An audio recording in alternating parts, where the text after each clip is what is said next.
चला मैत्रिणींनो, आज बनवूया इन्स्टंट आवळ्याचा मुरवडा किंवा मुरंबा जे तुम्ही म्हणता. त्यासाठी मी कढईत पाणी गरम करायला ठेवले.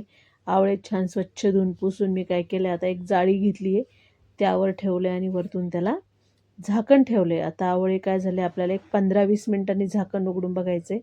आवळे आपले छान मस्त नरम होऊन काय होतात, त्या वेगवेगळ्या त्याच्या फोडी बनून जातात.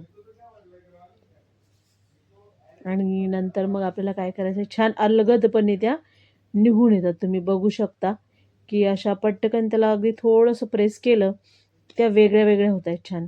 आणि आवळ्याचा मुरंबा हा एवढा हेल्दी असतो मैत्रिणींनो, यामध्ये व्हिटॅमिन सी असतं, जे आपल्या केसांसाठी, आपली इम्युनिटीसाठी खूप चांगलं असतं. आता इथे मी साखर मिक्स करून घेतलेली आहे आणि त्याला थोडीशी साखर विरघळली की त्याला मी आता गॅसवर गरम करायला ठेवलं. तर आपल्याला कमी गॅसवर काय करायचं, याला अधूनमधून हलवत हलवत लक्ष द्यायचं त्याच्याकडे. त्याला अधूनमधून आपल्याला हलवायचं, नाही तर काय होते की साखर खाली लागून जाते.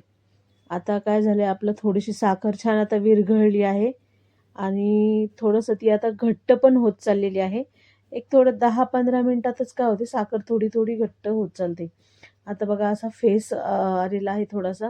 आणि आता काय होतं, म्हणजे याचा अर्थ आता काय झालं, आपले आवळे आता छान मस्त नरम पण झाले आणि साखरेसोबत ते काय होत आहे, छान मिक्स पण झाले. त्यातली जी आर्द्रता असते ती आता हळूहळू काय होते, कमी होते. आणि हे बघू शकता, आता मी गॅस बंद केला आहे.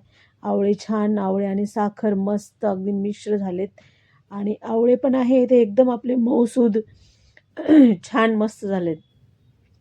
आणि आता याला गार करायला ठेवायचं आहे. हे आता आपलं गार झालेलं आहे. आता आपण काय करणार आहोत, त्याला एका काचेच्या बरणीत भरून घेणार आहोत. तर तुम्ही बघू शकता, आपला आवळ्याचा मुरवडा हा किती छान, अगदी त्याला कलरसुद्धा एवढा सुंदर केशरी कलर आला आहे.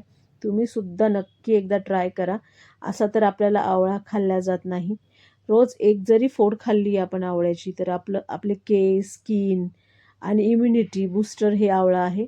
तर नक्की ही रेसिपी घरी मैत्रिणींनो ट्राय करा आणि प्लीज चॅनलला सबस्क्राईब करा आणि लाईक करा. हे खूप मोठं मोटिवेशन आहे. बाय.